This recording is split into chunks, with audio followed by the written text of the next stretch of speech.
we go. Come on. Come on. Okay, go. Come on. Hello বন্ধুরা, কি অবস্থা, কেমন আছেন? অদ্ভুত পৃথিবীর আজকের এপিসোডে আমরা দেখতে চলেছি প্রতিনিয়ত বন জঙ্গলে ঘুরে ফিরে পোকামাকড় কীটপতঙ্গ ধরে কাঁচা চিবিয়ে খাওয়া মানব বিয়ার গ্রিলস সম্পর্কে। তো স্বাগতম আপনাকে অদ্ভুত পৃথিবীর আরো একটি নতুন এপিসোডে। জনপ্রিয় V show man versus world এই অনুষ্ঠানে একজন অ্যাডভেঞ্চারার বা অভিযাত্রী হিসেবে টিকে থাকার লড়াইয়ে কি কি কৌশল অবলম্বন করা উচিত সে বিষয়ে বার্তা দেওয়া হয়। আর এই টিকে থাকার লড়াইকে সবার সামনে তুলে ধরেন বিয়ার গ্রিলস। বিভিন্ন প্রতিকূল পরিবেশে বিয়ার গ্রিলসের এই টিকে থাকার লড়াই সাধারণ দর্শককে অবাক করে দেয়, আর তাই দর্শকদের বিয়ার গ্রিলস সম্পর্কে জানার আগ্রহ অনেক বেশি। বিয়ার গ্রিলসের পুরো নাম এডওয়ার্ড মাইকেল বিয়ার গ্রিলস। তিনি 1974 সালের 7 জুন যুক্তরাজ্যের আয়ারল্যান্ডের ঢোনাঘাটি এলাকায় জন্মগ্রহণ করেন। বিয়ার একজন খ্রিস্টান ধর্মাবলম্বী। তার বাবার নাম sir Michael Giles. Sir Michael Giles ছিলেন কনজারভেটিভ পার্টির একজন রাজনীতিবিদ। বিয়ার গ্রিলসের মায়ের নাম লেডি গিলস।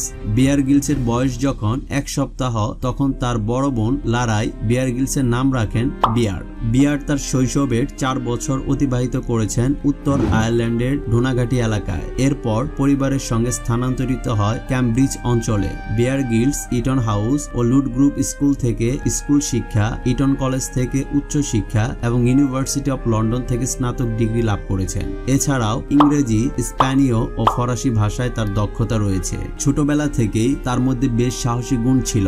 বিয়ার গ্রিলসের বাবা নৌচালনায় বেশ দক্ষ ছিলেন। খুব অল্প বয়সেই বিয়ার তার বাবার কাছ থেকে নৌচালনা শিখেছিলেন। তার বাবার কাছ থেকেই পর্বতারোহণ শেখেন। স্কাই ডাইভিং এবং কারাতেও কৈশোরে শিখে ফেলেছিলেন বিয়ার গ্রিলস। এমনকি মাত্র 8 বছর বয়সে কাব স্কাউট হন বিয়ার গ্রিলস। এছাড়াও আরেকটি অবাক করার তথ্য হলো, বিয়ার যখন ইটন কলেজের ছাত্র ছিলেন তখন তিনি প্রথম সেখানে একটি পর্বতারোহণ ক্লাব প্রতিষ্ঠা করেন। কর্মজীবনে বিয়ার গ্রিলস একজন সেনাবাহিনী কর্মকর্তা ছিলেন। আর্ম ফোর্সের সৈন্যদের অ্যাডভেঞ্চারপূর্ণ জীবন বিয়ার গ্রিলসের কাছে বেশ আকর্ষণীয় মনে হতো। তাই পড়ালেখা শেষ হওয়ার পর বিয়ার গ্রিলস ব্রিটিশ সেনাবাহিনীতে যোগ দেয়। সেখানে বিয়ার ইউনাইটেড কিংডম স্পেশাল ফোর্স রিজার্ভে কাজ করেন। এরপর ব্রিটিশ সেনাবাহিনী স্পেশাল এয়ার সার্ভিসের 3 বছরের অভিজ্ঞতা তাকে করে তুলল একজন সেরা স্কাই ডাইভার। এয়ার সার্ভিসে থাকাকালীন স্কাই ডাইভিং করতে গিয়ে 1996 সালে বিয়ার গ্রিলস এক ভয়াবহ দুর্ঘটনার সম্মুখীন হয়। সে সময় বিয়ার জাম্বিয়ায় প্যারাশুট ট্রেনিং করাচ্ছিলেন। হঠাৎ করে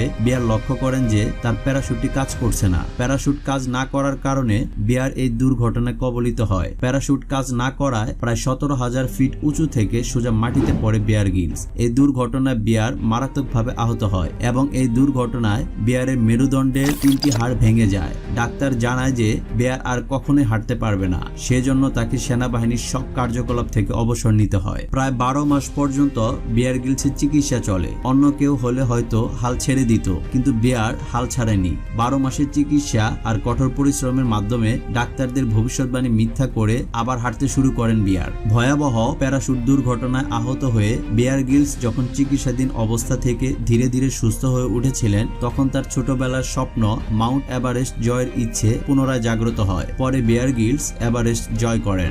মাত্র 8 বছর বয়সে বিয়ার গ্রিলসের বাবা তাকে এভারেস্টের একটি ছবি উপহার দিয়েছিলেন। তখন থেকেই গ্রিলসের এভারেস্ট জয় করার স্বপ্ন ছিল। ভয়াবহ সেই দুর্ঘটনায় মাত্র 18 মাস পরে 1998 সালে 16 মে বিয়ার গ্রিলস মাউন্ট এভারেস্ট জয় করেন। তখন বিয়ার গ্রিলসের বয়স ছিল মাত্র 23 বছর। 23 বছর বয়সে এভারেস্ট জয়ের মাধ্যমে তিনি গিনেস বুক অব ওয়ার্ল্ড রেকর্ডসের সর্বকনিষ্ঠ ব্রিটিশ হিসেবে এভারেস্ট জয়ের রেকর্ড করেন। বিয়ার গ্রিলস 2000 সালে বিয়ে করেন। তার স্ত্রীর নাম সারা কিংস নাইট ওরফে সারা গিলস। বিয়ার এবং সারা গিলস দম্পতির 3 পুত্র সন্তান রয়েছে। তাদের নাম জেস, মার্মাডিউক এবং হাকলবেরি। এভারেস্ট নিয়ে ইংল্যান্ডের বিখ্যাত প্রতিষ্ঠান ডিওডোরেন্ট একটি বিজ্ঞাপন তৈরি করেছিলেন। সেই বিজ্ঞাপনে অংশগ্রহণের মধ্য দিয়ে টেলিভিশনে অভিষেক ঘটে বিয়ার গ্রিলসের। ইংল্যান্ডের প্রতিরক্ষা মন্ত্রণালয় কর্তৃক নির্মিত সেনাবাহিনীর মাদক বিরোধী একটি টিভি ক্যাম্পেইনেও বিয়ার গ্রিলসকে দেখা যায়। বিশ্বখ্যাত হার্ডস দোকানের বিজ্ঞাপনেও গিলসকে দেখা যায়। এছাড়াও বিয়ার গ্রিলসকে বেশ কিছু টেলিভিশন প্রোগ্রামে দেখা গিয়েছে। 1998 সালে এভারেস্ট বিজয়ের মাধ্যমেই বিয়ার গ্রিলসের সব ধরনের ধরনের অভিযান শুরু হয়। 2005 সালে ফ্রেঞ্চ ফরেন লিজিয়নের আওতায় বিয়ার গিলস এবং তার 11 সহযোগী সাহারা মরুভূমিতে প্রশিক্ষণের উপর একটি টেলিভিশন শো নির্মাণ করেন, যার নাম ছিল এসকেপ টু দ্য লিজিয়ন। এই প্রোগ্রামটি যুক্তরাজ্যের চ্যানেল 4 এবং যুক্তরাষ্ট্রের মিলিটারি চ্যানেলে প্রচারিত হয়। শোটি খুবই জনপ্রিয় ছিল। আমাদের পরবর্তী ভিডিও দেখার আমন্ত্রণ রইল। ভিডিওটি কেমন লাগলো তা অবশ্যই কমেন্ট বক্সের মাধ্যমে আমাদের সাথে আপনাদের মূল্যবান মন্তব্য শেয়ার করবেন এবং ভিডিওটি আপনার সোশ্যাল মিডিয়ায় শেয়ার করবেন, যাতে করে আপনার ফ্রেন্ড লিস্টের বাকিরাও এই সম্পর্কে জানতে পারে। ততক্ষণ পর্যন্ত ভালো থাকুন, সুস্থ থাকুন। ধন্যবাদ।